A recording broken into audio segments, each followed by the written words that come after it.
Answers दिए थे। One, honest answers दिए थे फर्स्ट। सेकंड ये था कि कॉन्फिडेंस।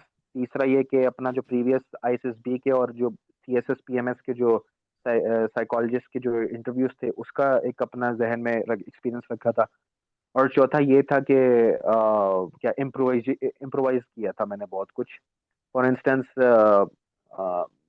मैंने जो जो ग्रुप डिस्कशन, जो ग्रुप एक्टिविटी थी, ग्रुप टास्क जो था, उसमें मैंने हर बंदे को एक रोल असाइन कर दिया था। फॉर इंस्टेंस एक बंदे को मैंने लॉजिस्टिक एक्सपर्ट बना दिया, एक को मैंने रिकॉनेसेंस का बना दिया, एक को मैंने इन्फेंट्री वाला बना दिया, एक को मैंने इंटेलिजेंस वाला बना दिया, सिर्फ सिर्फ बताने के लिए कि जी हर बंदे का कोई ना कोई रोल है। मैंने इस तरह की चीजें, इस तरह की चुस्से मारी थी, बस हो गया।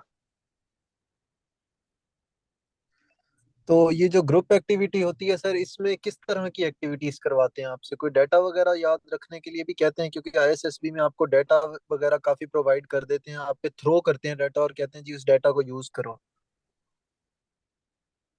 ना ना ना ना, ये अगर आपने एसएसबी दी है तो आपको पता है ना, जो आउटडोर टास्क होता है ये वही वाला है एग्जैक्टली। कि आपको वो दिखा देते कि जी ए पॉइंट से बी पॉइंट पे जाना है, ये ड्रम है, ये साथ रस्सा है, और ये फट्टा क्या नाम है,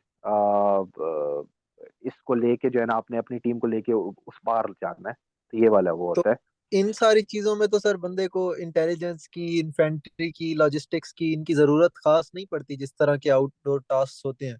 तो उसमें फिर किस तरह से आपने डिवाइड किया था काम को? आप एक्सप्लेन कर सकते हैं कि आपने किस तरह किया था? चले मैं बताता हूँ। मेरी जो टीम में एक बंदा था जो उसको मैंने रिकॉन्सेंस का बना दिया था। बेसिकली रिकॉन्सेंस का क्या काम था? उसका काम ये था कि अगर हमसे कोई मिस्टेक होती है ना, तो उसका पहले ही उसका फोकस ये था कि भाई हमें बताए कि भैया सर आप लोग मिस्टेक कर रहे हो। उसका मैंने ये काम लगाया था। लॉजिस्टिक्स वाले बंदे का ये काम था, मैंने कहा तुमने हमें जो है ना हमारा ड्रम श्रम और रस्सा शस्सा पकड़ाना है। ठीक है। तो ट्राई टू अंडरस्टैंड, मैंने तो इस तरह, और ये ऑन द स्पॉट ये हुआ था, इसमें मैंने कोई थिंकिंग वगैरह कुछ नहीं की। ये ऑन द स्पॉट आइडिया आया था मेरे पास। ठीक है। Okay, thank you. Welcome.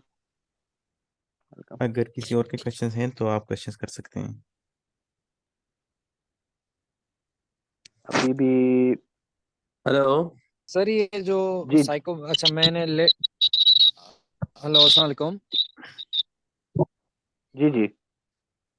Sir मुझे काइंडली ये बताएं कि ये जो पूरी साइकोमेट्रिक असेसमेंट की जो 3 या 4 डेज की स्टे होती है, इसमें जो डिप्टी प्रेसिडेंट का इंटरव्यू होता है उसमें जॉब सॉरी डिग्री के हवाले से भी क्वेश्चंस पूछे जाते हैं या सिर्फ जनरल इंटेलिजेंस के सवालात होते हैं? डिग्री के भी पूछे जा सकते हैं। वो उनकी अपनी स्वाबदीद के ऊपर होता है, वो उनकी मर्जी होती है, वो पूछ सकते हैं। तो लेकिन हमारे बारी जो बैच था उसमें से बहुत कम लोगों से पूछा गया था। ज्यादा वो लोग उन्होंने जो है ना जीके या उसके ऊपर ही उनका हुआ था, फोकस तो था। सर ये जो आपने टेस्ट दिया, इसमें आपको क्या फर्क फील हुआ आईएसएसबी में और इनके साइकोमेट्रिक टेस्ट में? मोर और लेस सेम थे या इसमें काफी डिफरेंस था? आईएसएसबी बहुत ज्यादा मैनेज था, इन लोगों से प्रॉपरली मैनेज ही नहीं हुआ था। बाकी चीजें सेम थी, चीजें सेम थी, कोई फर्क नहीं था। सिर्फ ये था कि आईएसएसबी जो है ना वो बहुत ज्यादा मैनेज्ड होता है। ये जो है जो कि फर्स्ट टाइम कर रहे थे तो इनसे मैनेज नहीं हुई थी काफी ज्यादा चीजें। सेकेंड ऑफ तो ऑल एक और, जी जी बताएं। सेकेंड ऑफ ऑल ये फर्क था कि जो इंडिविजुअल ऑब्स्टिकल्स होते हैं आईएसएसबी में 9 होते हैं, यहाँ 7 होते हैं। बस, और कोई फर्क नहीं अच्छा, था। इन्होंने कौन से स्किप किए हैं 2 ऑब्स्टिकल्स? एक तो वो जो रोप क्लाइंबिंग होती है वो नहीं था, जी, और दूसरा क्या नाम है, वो जो टार्जन वाला होता है वो नहीं था। ये तो इन्होंने स्किप कर दिया था। ठीक हो गया। अच्छा सर, इसमें फिर जो आपका आईएसएसबी में और इसमें जो डिफरेंस था, जैसे इनसे मैनेज नहीं हो पाया, लेकिन आईएसएसबी में ये होता है कि कभी कभी पूरा 100 का बैच होता है, उसमें से कोई भी रिकमेंड नहीं होता, या 1 2 3 4 5 तक की मैक्सिमम एवरेज होती है। इसमें क्या एवरेज रही थी आप लोगों के बैच की? कितने बच्चे उन्होंने जो है वो 50 में से पास किए थे? 19। 50 में से 19 की एवरेज है इनकी? ये मैं अपने बैच का बता रहा हूँ, हमारे बैच में 19 लोग को री इंटरव्यू हुआ था। और वो सारे क्वालिफाई हो गए थे? उनमें से मैक्सिमम को जो इंटरव्यू वाले दिन आए थे, हाँ, मतलब वो क्वालिफाई, वो इंटरव्यू के लिए तो आए थे, मैक्सिमम तो आए थे उनमें से। Right, thank you. सर अच्छा सर, डिस्क्वालिफिकेशन क्राइटेरिया क्या हो सकता है? डिस्क्वालिफिकेशन क्राइटेरिया, या डिस्क्वालिफिकेशन थोड़ा सा हार्ड वर्ड है, नॉट रिकमेंडेशन सिंपली बोलो। डिस्क्वालिफिक या नॉट रिकमेंडेशन का क्राइटेरिया ये हो सकता है कि अगर आपने टेस्ट में कुछ लिखा हो, साइकोलॉजिस्ट को कुछ और बोल रहे हो और एफटीओ के सामने कुछ और बोल रहे हो, तो वो एक नॉट रिकमेंडेशन का क्राइटेरिया होता है, बन सकता है। या अगर आप जो है ना कोई बदतमीजी वाला एक सीन है, अगर बदतमीजी कोई कर लेता है, तो वो भी जो है ना एक नॉट रिकमेंडेशन की उसमें आ सकता है। सर मेरा एक क्वेश्चन था वैसे, बहुत छोटा सा सवाल है। जी जी। सर ये जो आपने वर्ड एसोसिएशन टेस्ट के बारे में जिक्र किया था, सर इसके अब हम हम्म। जेनेरिक सेंटेंसेस लिखने हैं जैसे ही शी इट दे, ठीक है, या फिर हमने बस रिफ्लेक्टिव ऑफ आवर थॉट्स, मतलब जो भी सेंटेंस आए जो थॉट्स को रिफ्लेक्ट करता हो? देखिए 10 सेकेंड्स के अंदर अगर ही शी के साथ कर सकते हैं तो कर ले, लेकिन अगर रिफ्लेक्टिव ऑफ थॉट भी करना है तो पॉजिटिव करना है। मिसाल के तौर ठीक, पर वुमेन आया, तो वुमेन के ऊपर आपने 10 सेकेंड्स के अंदर ऐसा सेंटेंस बनाने हैं तो जो नेगेटिव ना बने, पॉजिटिव रह के वो करना मतलब वुमेन शुड बी रिस्पेक्टिव, है। रिस्पेक्टेड इस एग्जैक्टली, तरह। Women should be respected. ठीक है, we need to respect women, simple, इस तरह। ठीक है सर, ठीक है, ठीक है, ठीक है। हम्म। Thank you so much. अच्छा सर ये बताइएगा, सर वो वर्बल एमओडी और ने नॉन पहले हमें वर्बल एक टेस्ट के बारे में पूछना ईमेल था जनरेट की कि थी वो जिसमें बायोडाटा का उनका फॉर्म हमसे लेवल लिया कैसा था। होता है? पहले बायोडाटा वाले भाई का सवाल पूछ लेते हैं। जी सर, आप बताएं। जी सर, उसमें ये मेरी रिक्वेस्ट थी कि एमओडी ने हमें एक ईमेल की थी, फ्लोट की थी, जिसमें बायोडाटा हमसे सारा कुछ चीज़ें हमसे मांगी गई थी, जिसमें एजुकेशन, आपने सीएसएस अटेम्प्ट किए हैं कितने, कब किए हैं, काफ़ी मतलब डिटेल फॉर्म था, 7 to 8 पेजेस। ये बायोडाटा फॉर्म डिफरेंट है, आपसे फिल हुआ था, ये हम वहाँ जाके दोबारा कोई फिल डॉक्यूमेंट फिल करेंगे बायोडाटा? दोबारा फिल करेंगे वहां जाके। थैंक यू जी, थैंक यू। लेकिन लेकिन अच्छा कोशिश सर, करें कि जो, एक मिनट, उनको उनको मैं आंसर दे दूं, लेकिन कोशिश करें जो चीजें आपने उधर लिखी थी ना, चांस यही हो सकता है कि वही बायोडाटा फॉर्म आपके सामने फिर आ जाए फर्स्ट डे के ऊपर। तो अगर आप लोग को अपने आंसर याद है जो आप लोगों ने किए, तो एक दफा अपने बायोडाटा फॉर्म देख लीजिएगा जो आप लोगों ने फिल किए थे।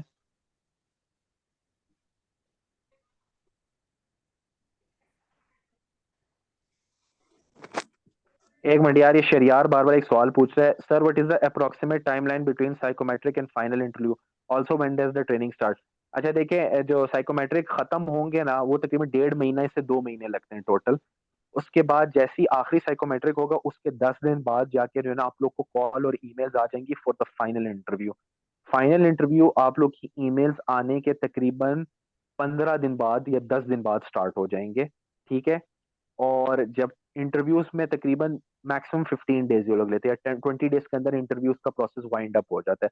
सारे इंटरव्यूज इस्लामाबाद में होते हैं except for Sindh and Balochistan, sorry Balochistan वालों को भी इस्लामाबाद बुलाते हैं, सिंध के जो कैंडिडेट्स हैं उनका कराची में इंटरव्यू होता है।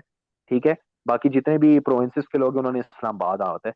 जब आपका इंटरव्यू फाइनल हो जाता है, उसके तकरीबन फिर 2 से 3 मंथ्स का सिक्योरिटी क्लियरेंस का प्रोसेस है।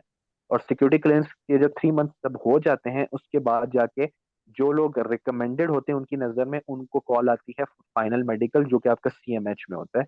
मेडिकल के लिए भी ये लोग आप सबको इस्लामाबाद एनआईए में बुलाएंगे, वहां से फिर लेके जाएंगे सीएमएच। सीएमएच में आप लोग का फाइनल मेडिकल होगा। मेडिकल बहुत सिंपल होता है, एक्सरे, ईसीजी टेस्ट वगैरह, ये सारा कुछ होता है, ज्यादा ज्यादा उसमें वो नहीं करते।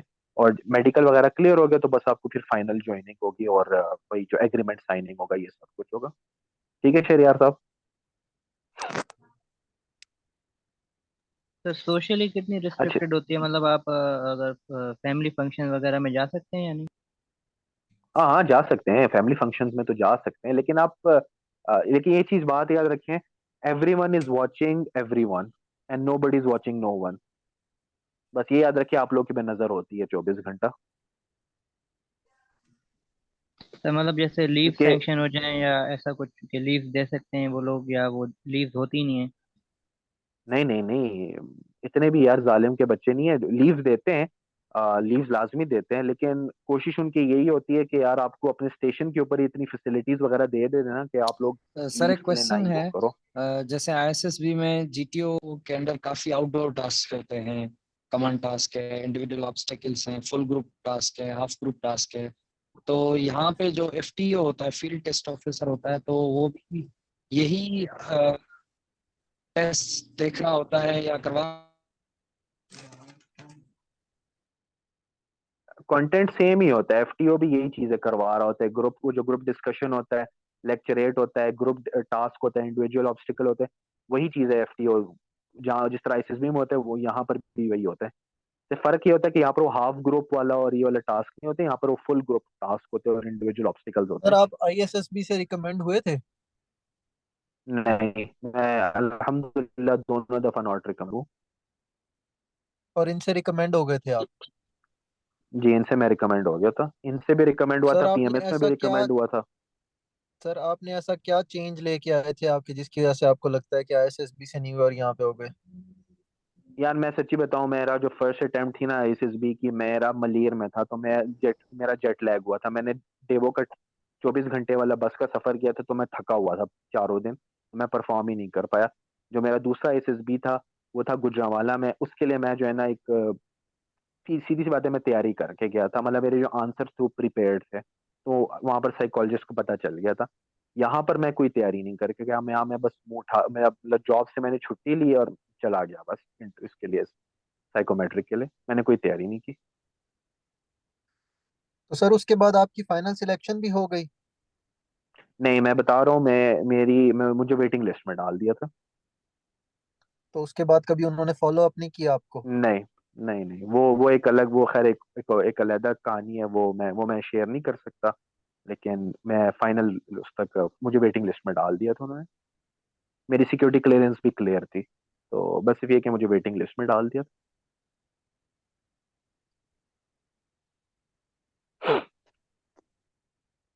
अच्छा यार, एक एक सवाल मेरे से मिस हो गया, यहाँ पर किसी ने लिखा है कि नॉन वर्बल टाइप की टाइप बता दीजिए, टफ होता है। देखिए, नॉन वर्बल का मैं सिंपल बता दूं, नॉन वर्बल का जो है ना, आप लोग गूगल पे और यूट्यूब पे जरा चेक कर लें कि किस किस्म के सैंपल होते हैं, उसी तरह के क्वेश्चंस जो है ना आएंगे, सीरीज वाले क्वेश्चंस आते हैं, वो लेटर्स वाले सवाल आते हैं कि जी if 1 2 3 4 is equals to lion, then then tiger is equal to, फिर वो अपने नंबर जो है ना वो करना होता है, फाइंड आउट करने होते हैं। इसी तरह वो इमेजेस दिए होंगे कि अगर ये इमेज इस तरह है तो थर्ड वाला इमेज फोर्थ और थर्ड इमेज कैसे होंगे, इस तरह के क्वेश्चन होते हैं। नॉन वर्बल इतने टफ नहीं होते, सिर्फ ये कि गूगल से एक दफा आप लोग देख लें, और बल्कि मैं इंशाल्लाह ये एडमिन के साथ शेयर भी कर लेता हूँ, और वो पिक्चर स्टोरी है वो भी मैं उनके साथ शेयर कर लूंगा 2 3, ताकि एक आइडिया हो जाए आप लोग को। अच्छा सर, एक और चीज पूछनी है, ये जो जॉब है एडी वाली, ये बेसिकली डेस्क जॉब होती है या ये वैसे होती है जैसे स्पाई यूनिवर्स की जॉब्स होती हैं? डेस्क कम फील्ड, और ये जेम्स बॉन्ड वाली जॉब नहीं होती इसमें। अ, इनका काम बहुत डिफरेंट होता है, इंटेलिजेंस गैदरिंग खुद भी कर सकते हैं, अपने सोर्सेज के थ्रू भी कर सकते हैं, अपने सबऑर्डिनेट्स के थ्रू भी करते हैं। बेसिकली आप लोग, बेसिकली एक एडमिनिस्ट्रेशन की वो होती है, एडमिनिस्ट्रेशन, आप एज ए मैनेजर होते हैं, उन्हें मैनेज करनी होती है चीजें, मतलब सेट आपको असेसमेंट्स एजेंट बना वगैरह के किसी मुल्क में भी लॉन्च कर देते हैं? कर देते हैं, बिल्कुल हो सकता है, एवरीथिंग इज पॉसिबल। राइट। लेकिन ये वाला अगेन वो वाला एजेंट नहीं होता, 007 वाला एजेंट नहीं है ये, तो ये बहुत ही लाइक पता भी नहीं चलता इन लोग का कि क्या है क्या नहीं है। ठीक है। सर लेक्चरेट में अगर जैसे स्टेज फ्राइट हो जाए या ऐसा कुछ, तो उससे कुछ फर्क पड़ता है? यार फर्क पड़ता है, मैं ऑनेस्ट बताऊंगा, वाकई बहुत फर्क पड़ता है। अगर आप डर गए, आप कंफ्यूज हो गए, अगर आपने कहा सर से कि सर मैंने उर्दू में करना है, तो उसके नेगेटिव मार्क्स होंगे, स्ट्रेट अवे बता रहा हूँ मैं। हसीब भाई, हर 2 साल बाद या 1.5 साल बाद अनाउंस होती है, 1.5 से 2 साल का अंदाजा लगाएं आप लोग, ये आ जाती है। ये सर, ये नशई वाली मीम सच्ची है? आम, यार तकरीबन 30% ठीक है, हर नशई वो नहीं होता, एजेंट नहीं होता, लेकिन इनका एक वो होता है, एक ट्रेनिंग का हिस्सा होता है,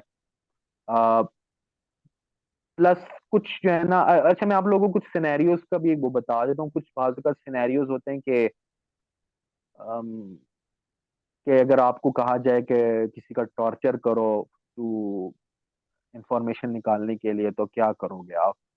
इस तरह के सवाल वगैरह भी आ सकते हैं, ठीक है, क्योंकि पूछे गए हैं लास्ट टाइम। ठीक है, तो बस क्या, बस अपना माइंड फिर आपने उस हिसाब से बनाना है कि आप इसका जवाब वगैरह कैसे दे सकते हो। ठीक है, और अंदर जॉब नेचर वगैरह के बारे में ये लोग आपसे पूछ भी सकते हैं कि इसकी जॉब नेचर आपको पता है क्या नहीं, आप लोग क्या करोगे। ठीक है, तो बस थोड़ा सा एक जनरल सा आइडिया देना, ज्यादा डिटेल्स में नहीं जाना कि सर ये भी करेंगे, वो भी होगा, ये होगा। बस कह देना कि सर एक डेस्क कम फील्ड वाली जॉब है और इंटेलिजेंस से रिलेटेड जॉब है, सो दैट्स।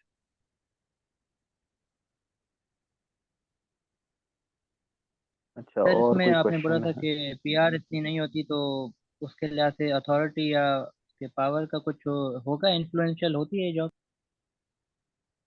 मैंने ये नहीं कहा कि पीआर आपकी, देखिए गवर्नमेंटल सर्कल में आप लोग की पीआर बहुत होती है, क्योंकि हर जो डिस्ट्रिक्ट होता है ना, उसमें एक इंटेलिजेंस कमेटी होती है जो डीसी रन करता है।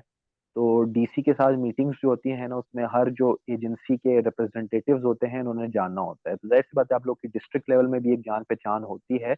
आम आवाम को नहीं पता होता, लेकिन जो गवर्नमेंटल सर्कल्स होते हैं या मिलिट्री सर्कल्स होती हैं, वहां पर जो है ना आप लोग की जान पहचान होती है। ठीक है, और दूसरा ये कि आप लोग के जो सीनियर सुपीरियर्स होंगे वो मिलिट्री ऑफिसर्स होते हैं। ठीक है, कुछ केसेस में सिविलियंस भी हो सकते हैं, लेकिन मेजोरिटी केसेस में जो है ना वो होता है, क्या नाम है, ये मिलिट्री ऑफिसर्स आपके सीनियर्स होंगे, लाइक सर्विंग मेजर होगा या सर्विंग लेफ्टिनेंट कर्नल आपका सुपीरियर होगा। और सर सिविलियंस के साथ थोड़ा अलग एटीट्यूड ये थोड़ा ऑब्जर्व किया जाता है, या जनरली नहीं होता है? ये जो सुनते हैं कि मिलिट्री और सिविलियंस के बीच में एक लाइन होती है। यार होती है, थोड़ा सा मिलिट्री का एक अपर हैंड मौजूद है डीआईएस के अंदर, थोड़ी सी, इसलिए तो पोस्टिंग प्रमोशंस में थोड़ा सा तंग होते हैं लोग, और थोड़े से क्लैशेस, डिपार्टमेंटल क्लैशेस होते हैं, बट दैट्स, वो एक पार्ट है, हर हर ऑर्गेनाइजेशन में क्लैशेस होते हैं, वो कोई इशू नहीं है। तो बंदे को अपने काम पे फोकस करना है। ठीक है। अच्छा, क्या सवाल पूछे सर? ये आईएसआई की पॉलिटिकल विंग में तो नहीं काम करना पड़ता। यार देखो, इनकी मुख्तलिफ विंग्स होती हैं, सिटी विंग होता है इनका, एक city basically counter intelligence unit होती है, पर्सनल यूनिट होती है, बाकी इनकी कुछ एक्सटर्नल इंटेलिजेंस होती है, उसकी अलग यूनिट होती है। फिर ये पॉलिटिकल की होती है, जिसको ये लोग कभी भी क्लेम नहीं करते, लेकिन वो भी डेफिनेटली होती है। बाकी इंटरनल एक विंग होता है। इसके अलावा इनका एक होता है क्या नाम है, एटीयू एक यूनिट होता है, एंटी टेररिस्ट यूनिट होता है, जो ये ऑप्स वगैरह करते हैं। ऑप्स बेसिकली उनके साथ करने होते हैं, जो स्पेशल यूनिट्स होती है उनके साथ होती है। बाकी फॉरेन फॉरेन यूनिट एक अलहदा इनकी होती है। तो अगर आप लोगों ने इसकी वर्किंग के बारे में थोड़ा सा जाना है, तो मैं आप लोग को एक बुक रिकमेंड करूंगा, आप लोग वो पढ़ लो। Spy stories by Andre Andre Levy है एक, वो आप लोग पढ़ लें। वो बल्कि मैं एडमिन के साथ शेयर कर लूंगा उस बुक का नाम, तो आप लोग वो पढ़ लेना। उसके अंदर आईएसआई और रॉ की पूरी डिटेल वर्किंग बताई हुई है कि वो काम किस तरीके से करते हैं। ठीक है। अच्छा, इरम खालिद का, सर सेकंड डे टास्क की प्रिपरेशन का तरीका बता दें, इंडिविजुअली करें या ग्रुप बना के प्रैक्टिस करें? नहीं नहीं, देखिए जी, आप लोगों ने इंडिविजुअली प्रैक्टिस करनी है। अब आपको नहीं पता कि आपका जो जो जो भी जानने वाला है वो आपके साथ एक ग्रुप में होगा या नहीं होगा, तो आपने इंडिविजुअली प्रैक्टिस करनी है। ठीक है। अच्छा, कासिम ने क्वेश्चन पूछा, एसआई का एडी से कितना डिफरेंस होता है, बोथ में अपीयर हो सकते हैं? जी बिल्कुल अपीयर हो सकते हैं। एसआई का सिर्फ 2 घंटे का साइकोमेट्रिक टेस्ट होता है, वो किसी भी सेंटर में आपको बुला लेंगे, और वही इसमें पर्सनैलिटी क्वेश्चंस होंगे, वैट होगा, सेंटेंस कंप्लीशन होगा, और पिक्चर स्टोरी टेस्ट होगा।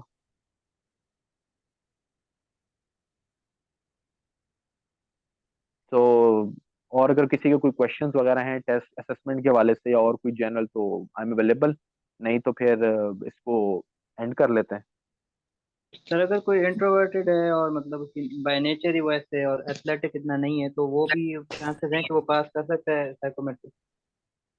बिल्कुल कर सकता है। ऐसे कोई ये किसी किताब में लिखा तो नहीं है कि जी सिर्फ एक्सट्रोवर्ट्स में रिकमेंड होना है। देखिए जी, उनके अपने कुछ क्राइटेरियाज हैं। ठीक है, वो क्राइटेरियाज ना मुझे पता है ना आपको पता है। बस सिर्फ ये कि जो टास्क वो लोग देंगे, अगर आपने वो टास्क परफॉर्म कर दिया ठीक तरीके से और आप उनकी बुक्स में आ गए तो आप लोग रिकमेंड हो सकते हैं। इसमें ये सिर्फ ये है कि जो कोशिश करें, जो अगर आप इवन इंट्रोवर्ट हैं तो जो ग्रुप डिस्कशन है और जो लेक्चरेट है उसमें कोशिश करें अपना पॉइंट ऑफ व्यू कम से कम लाजमी दें। मैं सिर्फ ये इतना कह रहा हूँ।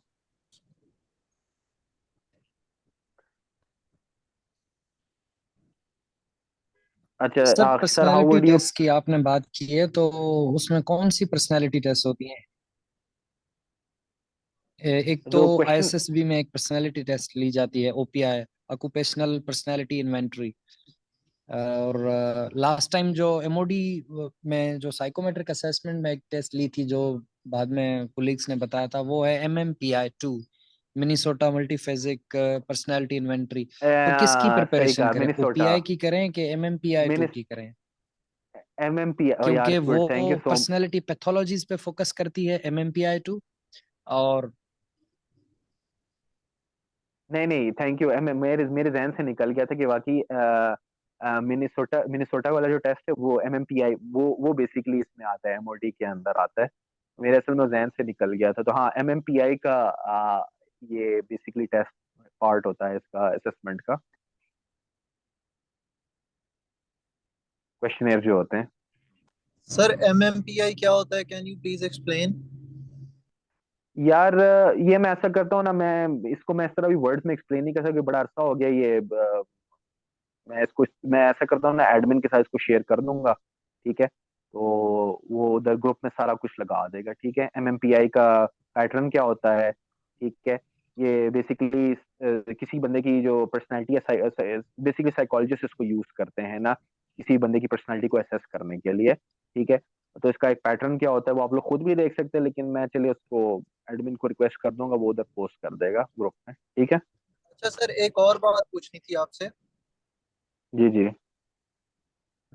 सर जैसे कोई और फेडरल गवर्नमेंट का इंस्टीट्यूशन होता है तो उसमें डेपुटेशन का होता है सिनेरियो, एक कि डेपुटेशन होती है हम्म। आपकी, आप दूसरे डिपार्टमेंट्स में भी जा सकते हैं। तो ये भी बेसिकली तो मिनिस्ट्री ऑफ डिफेंस के अंडर आता है, फेडरल गवर्नमेंट का इंस्टीट्यूशन है।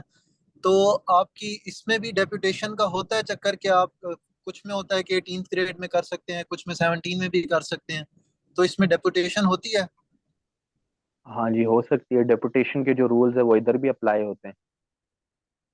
और कौन कौन से डिपार्टमेंट में आपकी डेपुटेशन हो सकती है? सर वो मैं नहीं बता सकता, वो थोड़ा सा कॉन्फिडेंशियल हो जाता है, वो आप अभी रहने दें फिलहाल, लेकिन हो सकती है, ठीक है? ये चलें सर, मैं नेक्स्ट एक चीज पूछने लगा था लेकिन आपने तो कह दिया कि नहीं बता सकते। नहीं नहीं, देखिए कुछ चीज़ें कॉन्फिडेंशियल ही रहने दें, तो इंशाल्लाह अगर आप लोग रिकमेंड होते हैं ना इंटरव्यू के लिए, तो फिर एक और सेशन एडमिन रख लेगा, तो उसमें फिर मैं मजीद खुल के बातें बताऊंगा, ठीक है?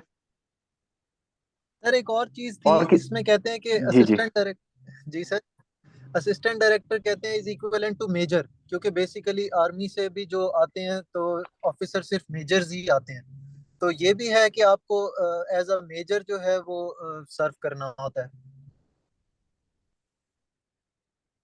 नहीं देखिए, एडीज जो है ना, वो जो एडी रैंक के लोग आते हैं वो सिविलियंस होते हैं। जो आर्मी के लोग होते हैं वो अपने रैंक पे मौजूद होते हैं, ठीक है? वो मेजर, लेफ्टिनेंट कर्नल, XYZ जो भी होते हैं, ठीक है? आपने रिपोर्ट उन्हीं को करना होता है, वो हमेशा आपसे एक स्टेप ऊपर ही होते हैं। और सर इसमें प्रमोशन का क्या क्राइटेरिया होता है? मतलब प्रमोट होके at the end of your service आप जब 60 years के होते हैं तो आप किस रैंक तक जा सकते हैं और वहां से रिटायर होते हैं? पहला स्टेज होता है एडी, 5 इयर्स के बाद जाके आप डीडी बनते हो। डीडी के बाद फिर डायरेक्टर होता है 19 ग्रेड में, और डायरेक्टर के बाद जो है ना फिर आता है आपका एडिशनल डायरेक्टर जनरल होता है, फिर होता है DDG, डिप्टी डायरेक्टर जनरल। तो 21वें ग्रेड तक जो है ना, 21वीं ग्रेड की मेरे ख्याल से 5 पोस्ट हैं फॉर सिविलियंस, तो DDG तक आप लोग जा सकते हो। डीजी नहीं बन सकते, डीडीजी तक जा सकते हैं? डीडी, हाँ, डीजी डीजी डीजी भी बन सकते हैं, डिपेंड करता है, लेकिन वैसे DDG जो है ना वो सॉरी, हाँ मुबशिर, थैंक यू यार, माय मिस्टेक। डायरेक्टर के बाद होता है DDG, डिप्टी डायरेक्टर जनरल, उसके बाद DG होता है। DG की 5 पोस्टें हैं फॉर सिविलियन। डीजी की हाँ तो Mubashar sir thank you DG की यार, 5 थैंक यू फॉर। सीट्स हैं फॉर सिविल। जी जी डीजी की वो मुबशर ने आंसर लिखा हुआ है इसमें चैट में, बिल्कुल ठीक कह रहा है। डीडीजी जो है ना 20 होता है, और जो डीजी होता है ना डायरेक्टर जनरल, वो 21 होता है, और वो बाकी डायरेक्टरेट्स के होते हैं। ये मुझे थोड़ी सी चीज मेरे से वो हो गई थी, घूम गई, तो थैंक यू वो मुबशर। सिविलियंस होते हैं। जी जी 5 सीटें, 5 जो पोस्ट है ना डीजी की वो सिविलियंस के लिए हैं, बट जो डीजी होता है ना वो फिर डीजी होता है। फिर जो डीजी होता है ना वो फिर डीजी ही होता है, वो आर्मी का होता है, असली वाले जो प्रो मैक्स डीजी होता है।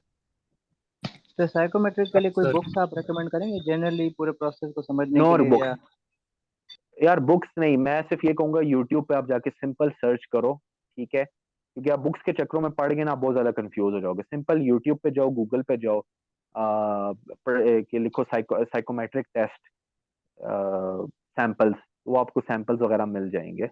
बुक्स के चक्करों में पढ़ गए तो वो बहुत ज्यादा जो है ना, वो मैं देख भी लेता हूँ, अगर कोई मेरे पास कोई किसी दोस्त ने कोई बुक शुक मुझे भेजी हो, या मैं किसी से कह देता हूँ अगर मिल जाती है तो मैं चले वो भी शेयर कर दूंगा। तो आपने खुद कोई प्रिपरेशन की थी साइकोमेट्रिक से पहले? कोई प्रिप कोई प्रिपेयर नो नो, मैंने कोई प्रिपरेशन नहीं की। मैं बता रहा हूँ, मैं जो जो भी इस ग्रुप में कॉर्पोरेट सेक्टर में काम करते हैं उसको पता है कि हम कॉर्पोरेट सेक्टर, प्राइवेट सेक्टर वालों का टाइम 9 to 5, 9 to 6 नहीं होता। हम लोग ज्यादा काफी देर हमारे जॉब होती है, तो टाइम तो होता ही नहीं है, सीधी सी बात है। मैंने कोई तैयारी नहीं की। मैं थैंक यू ये सर। नहीं कह रहा कि आप लोग मैं ये नहीं कह रहा कि आप लोग तैयारी बिल्कुल भी ना करो। थोड़ा सा मैं इंशाल्लाह मटेरियल आपको शेयर करूँ, थोड़ा सा एक आइडिया वगैरह बना लो, ठीक है, लेकिन बस सिर्फ ये है कि आखिरी एंड वर्ड ये है कि ऑनेस्ट रहो, टू द पॉइंट रहो, और क्या नाम है, जो जैसे हो वैसे ही रहो, ठीक है, और एंजॉय करो ये 4-5 दिन का जो स्टे है, ठीक है। आई होप सो, मेरे ख्याल से सारे क्वेश्चंस मैंने आंसर कर दिए हैं, ठीक है। खैर यार यार इसको अभी फिलहाल रहने ही दो ना, एमओडी को, एफआई और आईबी, ये अभी फिलहाल मेरे ख्याल से रहने ही देते हैं, ठीक है। अभी आप लोग साइकोमेट्रिक पे फोकस करो, इंशाल्लाह जो जो भी आप में से रिकमेंड होगा फिर आगे जो है ना इंटरव्यू के लिए मैं वो कर दूंगा, ठीक है ना, वो फर्दर बता दूंगा। बाकी best wishes from my side, और अल्लाह आप सबको जो है ना कामयाब करें, और अपनी पूरी 100% जो है ना आप लोग दीजिएगा, ठीक है। एडमिन एडमिन साहब, सर,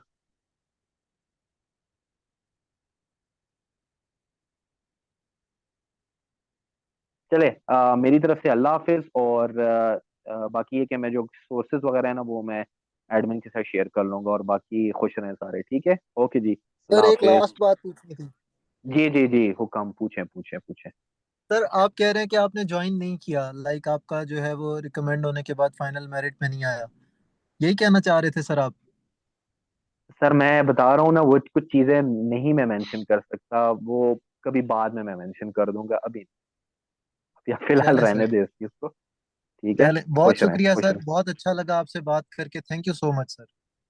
जजाकल्ला, चले जी, खुश रहें, ओके जी, अल्लाह हाफिज, अल्लाह हाफिज एवरीवन, अल्लाह हाफिज।